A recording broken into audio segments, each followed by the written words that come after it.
Welcome to the Slop Farm. Enjoy the video. In this video, I will explain how to play Fortnite Xbox on PC.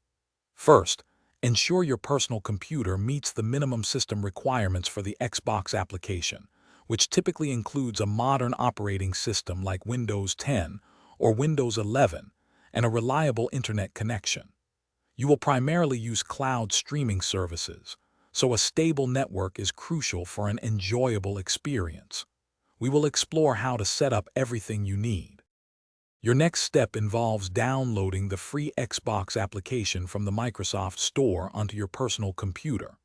Once installed, log in with your Microsoft account, the same one linked to your Xbox Game Pass Ultimate subscription.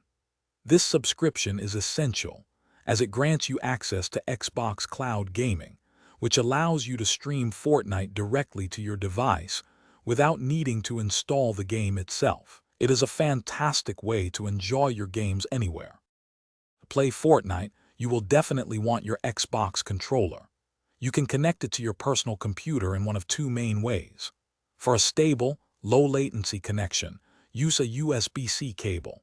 Alternatively, for wireless freedom, pair it via Bluetooth. Simply hold the pairing button on the controller until the Xbox button flashes rapidly, then find it in your computer's Bluetooth settings. Make sure your computer detects it correctly before launching the game. For the best possible experience, a high-speed, stable internet connection is paramount. A minimum of 20 megabits per second download speed is recommended. Connecting your personal computer directly to your router with an Ethernet cable can significantly reduce latency and prevent frustrating drops in quality. Experiment with Fortnite's in-game settings, perhaps lowering some visual effects, to find the perfect balance between performance and appearance. Enjoy countless hours of fun. Thanks for watching. Consider subscribing if we helped you today.